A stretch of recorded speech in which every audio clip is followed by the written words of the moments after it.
If you're someone struggling to know when your painting is finished, then this is the perfect video for you to watch. I'm gonna show you how I finished this piece. You might be looking at this thinking, well, this painting does look done, but I'm going to push it even further and add the last layer of refinement. And I'm gonna go through a little checklist that I made for you guys that is just 5 key things that I pay attention to when I'm finishing a painting. And this will really help you in knowing when you're finished.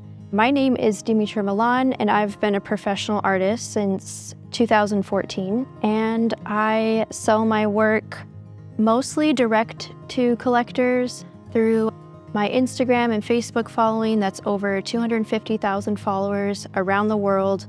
I also am an instructor with Milan Art Institute, and I share tips and advice for artists here on this YouTube channel. So right now, this painting is in oil, and I started this piece with some really cool abstract ink areas, so you can kind of see this.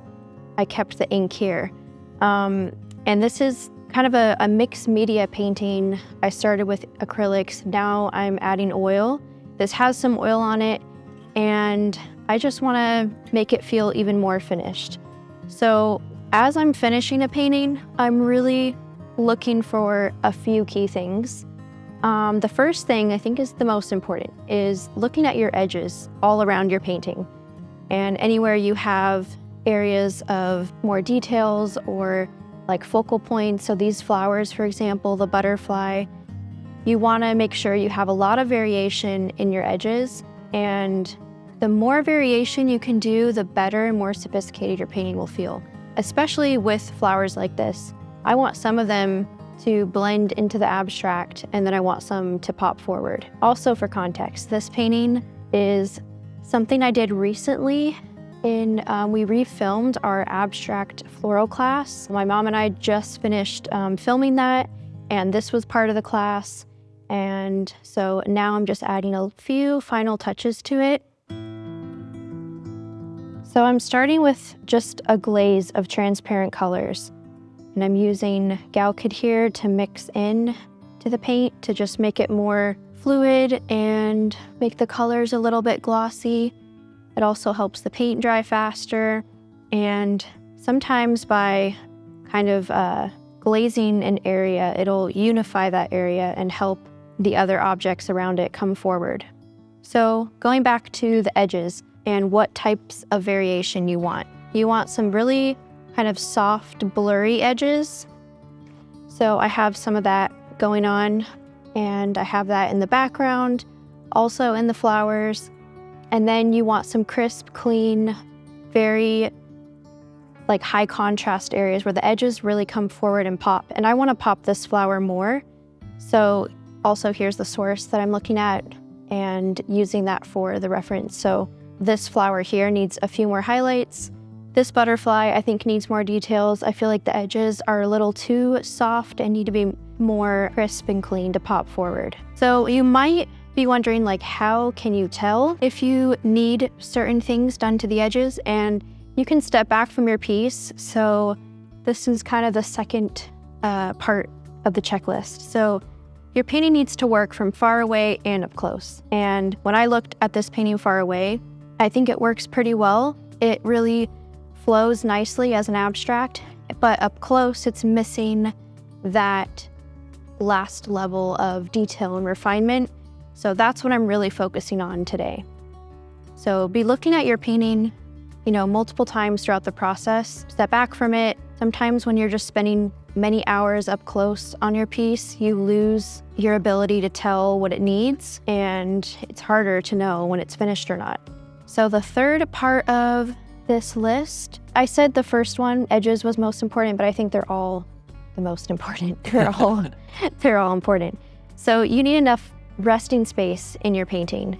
Like this painting, I think, is struggling with enough resting space. It's a little too busy. So I'm going to work in the background here and kind of blend and soften some areas so that it really pushes the depth and lets us rest when we're looking at it. If you have too many pockets that are like the same size, marks, brush strokes, too many colors going on, then you probably have a busy painting and you need to create some softer areas that are just more open and let you breathe.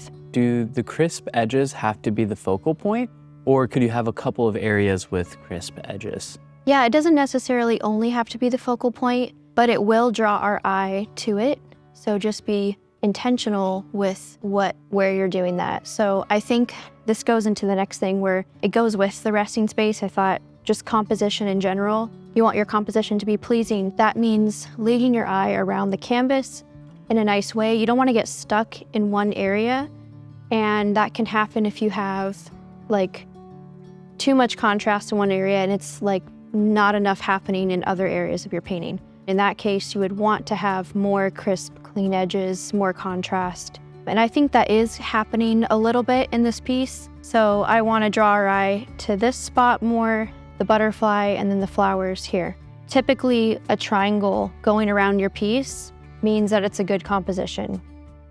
For our new viewers, the Mastery Program is a full university-level art education that is available online so that you can access what normally would be over $100,000 or more for that university-level art education, but made affordable so that anyone around the world can learn how to create amazingly beautiful art.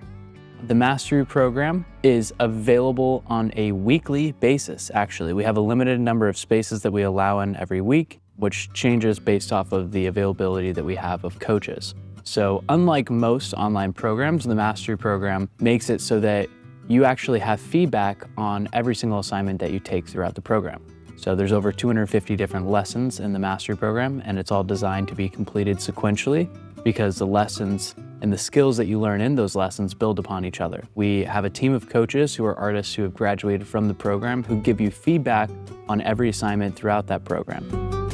I really think the Mastery Program will, just for anyone who's kind of like a beginner, amateur artist, even advanced artist, but you want to just hone your skills even more, find your own unique style. It's the perfect program to do all of that and find success in your art. So the fourth thing on this list, the checklist, is having a good, strong focal point. And it's okay to have multiple focal points in a piece. I think especially with flowers, depends on your composition a lot of the times. Like if you have multiple figures, you're painting like a more complicated scene, you might have multiple focal points, but you'll have one point in your painting that's like the star of it, that's like really shining. So you gotta pick a very strategic spot for it. And I think some beginner artists, they think the middle is a good spot for a focal point, and it's really not. That's one of the worst places to put a focal point.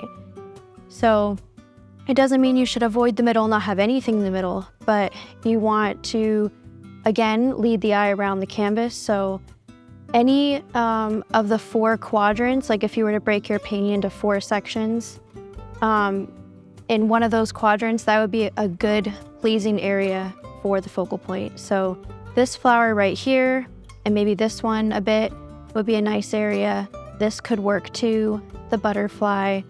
I have a few different areas that could be a focal point. Typically, like where the light source is hitting, where there's a lot of highlights and contrast, that's where our eye will be drawn. So these flowers here, I painted it a little bit spaced out where it's these 2 and then this one, but in the source, they're a grouping of 3. So I might make this more contrast, give this more highlights, and this flower as well. So you just want to be aware of where your focal point is and make sure that it has enough highlights and everything to lead our eye to it, and really give it the time and attention and detail it needs. And even if you're like an abstract artist and you just paint plain abstracts with no imagery, you still need a good focal point that's just going to be brush strokes or some kind of mark. Dimitra, how did you decide which flowers to make realistic and which to abstract? I started with them all pretty abstract, and then basically the ones kind of behind here, I'm letting fade. And like this area here really is pretty abstract. This flower, or you just kind of see hints of it, by doing that, it allows us to focus more on other parts of the painting. So if it was all the same level of detail, then I would say it's just too much going on. But I chose these flowers really to pop forward because they're in a good focal point area compositionally on the canvas. How do you know when to stop copying what you see in a flower and start interpreting it in your own way, if that makes sense? Ooh, that is a very good question. I feel like I'm doing that as I refine it because every step of the way, I'm intentionally being expressive with my brushstroke. So it's like the way that I'm painting it is automatically translating something very realistic into abstract. Like I'm letting the background, this kind of dark area, pop through some of the flowers and playing with what's there on the canvas. I think also when you make your own sources and you add a lot of abstraction like I have in this source, then that's also a way of expressing my voice and style from the very beginning. So if you're just working from a photo of like a flower and you want to abstract it from there, that's totally fine. You can definitely do that. Then you just have to be more intentional about how you're going to abstract. So going about it this way, where I have a very abstract source, is kind of easier because it's solved in like where I'm going to let it be abstract.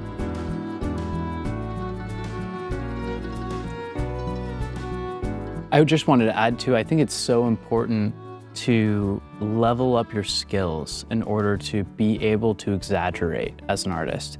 Like so much of creativity is really just figuring out where you want to exaggerate. If you think about some of your favorite artists from history, like Van Gogh, for example, or like Monet, or even like Caravaggio, like they're all exaggerating to one degree or another. And it's just like you're not able to get to that point where you can really have that strong of an opinion unless you know. And you won't know unless you have that confidence. And that confidence comes from skill. That's such a good point, Jake. With enough skill, you can know what areas would be good to abstract and what wouldn't, instinctively. It comes with practice of training your eye to see all these different shapes and colors and details and knowing how to translate that into the colors you're mixing.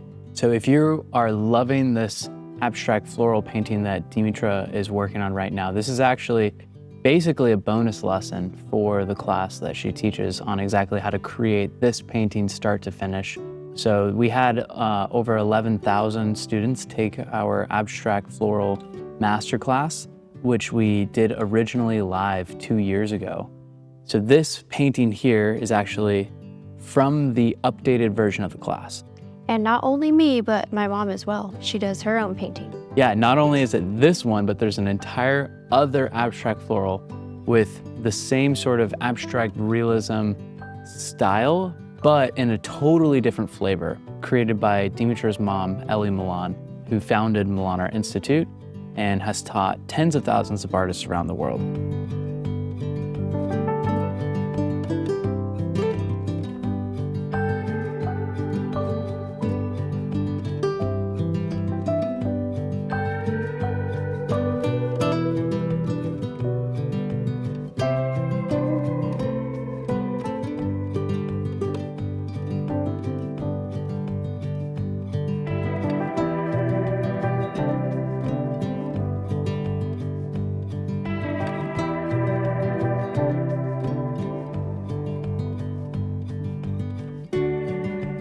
Dimitra, how do you spot when the background is sort of competing or not integrating with the subject very well? I'll see artists paint like just the focal point and then just the background. And I think it's just a mental thing that you, like subconsciously, by doing that, they're gonna feel more separate. You can blend some of the edges like I have here. These are kind of blending and really soft. And this black is kind of broken up by the color here. Down here, I probably need to soften this a little bit more, but I was dry brushing some of that green into the dark, and dry brushing is a great technique for creating like softer, bigger areas that need to be integrated. Transition. Yeah. Don't be scared to go like over your flowers a bit or your subject matter. To put it in another way, if you work in layers, the entire problem will be solved. That's true. That makes the explanation a lot simpler. But what you said is incredibly important in terms of understanding the nuances of what that means. When you work in layers, it sounds simple, but in practice, it's how do you know what layer to work on and what sequence of layers to work in.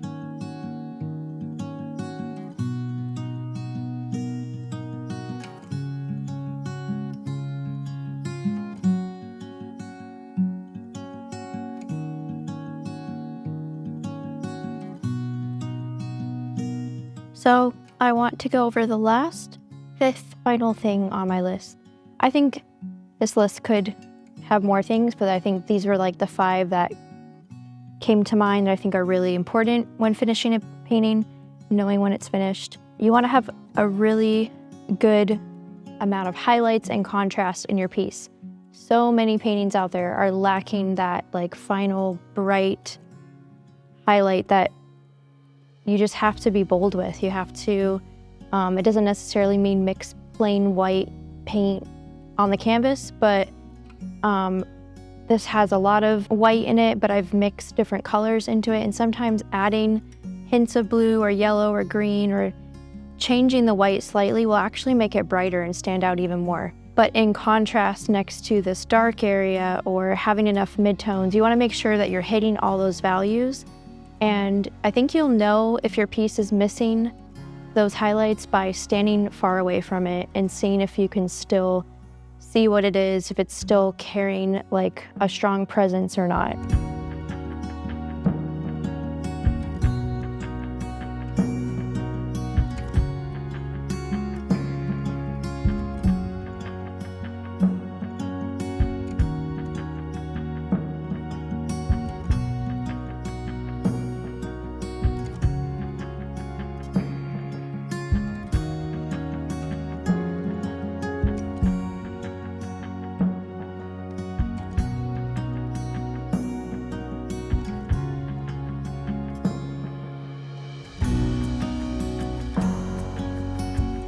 Sometimes it's just these final little touches that will really make your piece feel finished that you can only do with a small brush.